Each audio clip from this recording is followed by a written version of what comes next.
안녕하세요. 회생 읽어주는 남자 구명모 법무사입니다. 이번 시간에는 채무자가 채무 초과 상태에 빠졌을 때, 즉 내가 빚을 갚기 힘든 상태에 빠져 있을 때 구제받을 수 있는 제도 중에서 가장 널리 알려진 제도 세 가지가 있죠. 제가 진행하는 개인 회생, 개인 파산, 그리고 신용회복위원회에서 진행을 하게 되는 개인 워크아웃이 있습니다.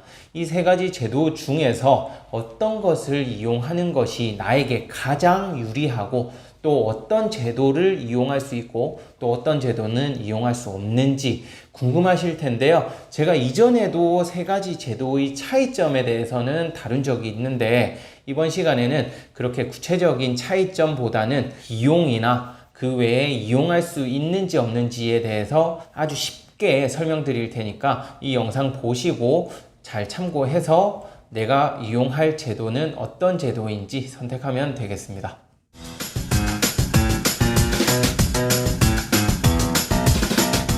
우선 제가 진행을 하는 개인 파산에 대해서 설명드릴게요. 채무자의 구제제도 중에서 이용할 수 있다면, 즉 파산 및 면책이 가능하다면 저는 가장 먼저 신청할 것 같은데요. 왜냐하면 개인 회생이나 개인 워크아웃 같은 경우에는 많으면 원금을 전액을 갚아야 되든지 적게 갚는다 하더라도 원금의 일부는 반드시 갚아야만 되는 제도임에 반해서 개인 파산 같은 경우에는 원금 및 이자를 전액을 탕감을 받아요. 그렇기 때문에 이용할 수만 있다면, 즉 면책이 가능한 조건이라면 당연히 개인 파산이 가장 유리하겠죠. 기간도 짧고 그 다음 원금 이자 다 탕감받을 수 있으니까요. 저 같아도 파산을 이용할 것 같은데요.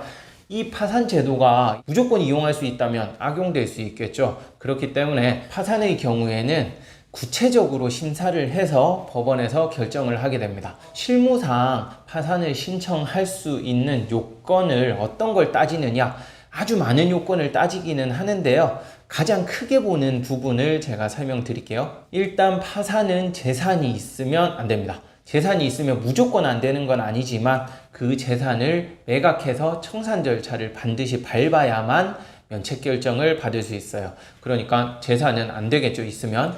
다만 이 재산도 모든 재산이 허락되지 않는 건 아니고 이 중에서 임차 보증금, 즉 월세 보증금이라든지 전세 보증금 같은 경우에는 일부 금액을 보호하도록 되어 있기 때문에 이 경우에는 보증금이 일부 있어도 파산이 가능한 경우도 있습니다. 이렇게 구체적으로는 따져봐야겠지만 일반적인 부동산이나 기타, 주식 등 자산이 있는 경우에는 파산을 할 경우 이를 매각해서 청산 절차를 밟아야 된다. 이렇게 알고 계시면 될 것 같아요. 그리고 두 번째는 소득이 없어야 돼요. 소득이 없어야 되는데 이 소득은 무조건 소득이 0원이어야 되는 게 아니라 소득이 있다 하더라도 파산이 가능한 경우가 있거든요. 최저 생계비보다 적은 금액의 소득이 있는 경우에는 소득이 있어도 파산이 됩니다. 최저 생계비 이하를 벌고 있다든지 또는 최저 생계비 이상을 번다 하더라도 부양가족이 많은 경우, 이러한 특수한 경우에는 예외적으로 파산이 허용되는 경우가 또 있어요. 그 외에는 주식이나 도박, 사행성 행위로 인해서 채무를 부담하게 된 경우에는 파산 면책이 안 되도록 되어 있어요. 이게 이러한 제한이 있다고 보시면 되고요. 파산이 불가능하다. 그러면 선택지는 개인 회생이나 개인 워크아웃 두 가지로 나뉘게 됩니다. 개인 회생하고 개인 워크아웃의 가장 큰 차이점은 첫 번째가 수수료예요. 개인 워크아웃 같은 경우에는 수수료는 약 5만원 정도로 아주 저렴한 반면 개인 회생의 경우에는 법원에 내는 송달료, 인지대 등을 포함하면 적어도 100만원에서 많게는 200만원 이상 소요되는 경우도 많습니다. 두 번째 차이라 하면 채권자에 있습니다. 채권자라 하면 내가 돈 빌린 곳을 얘기하는데요. 개인 회생이나 개인 파산 같은 경우는 제한이 없어요.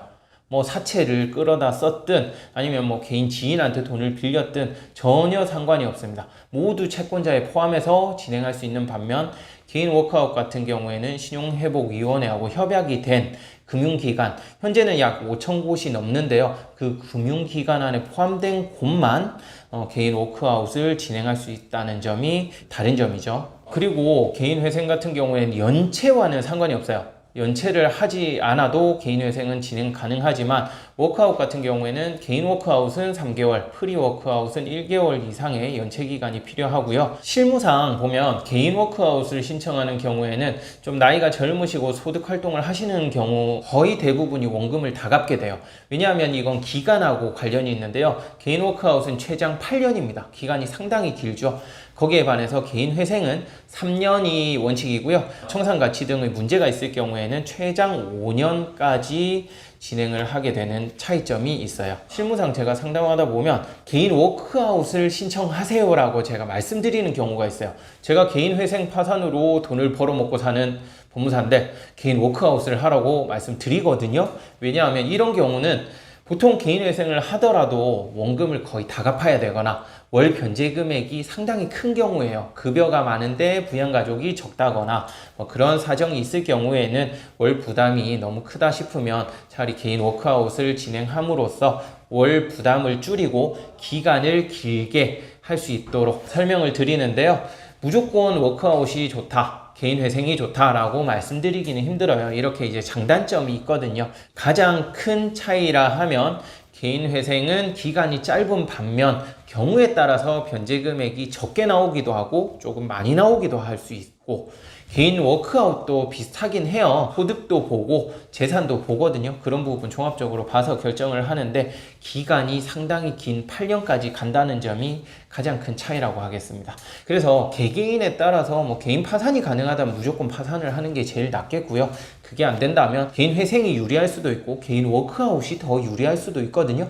이 영상 보시고 두 곳 다 한번 확인해 보고 싶다 그러면은 저처럼 법무사에게 회생에 대해서는 상담을 해보시고 또 신용회복위원회에 상담 예약을 해서 개인 워크아웃도 알아보시고 그 후에 최종적으로 어느 제도를 이용할 것인지 결정하셔도 무방하니까 그렇게 해서 결정하셔도 된다고 봅니다. 네, 이번 시간엔 개인 파산, 개인 회생, 개인 워크아웃에 대해서 제가 상담하면서 가장 궁금해하는 부분 위주로 쉽게 설명드리고자 이렇게 영상을 찍게 되었는데요. 이 영상 보시고도 또 궁금한 사항 있으시면 언제든지 편하게 전화 주시면 되겠습니다.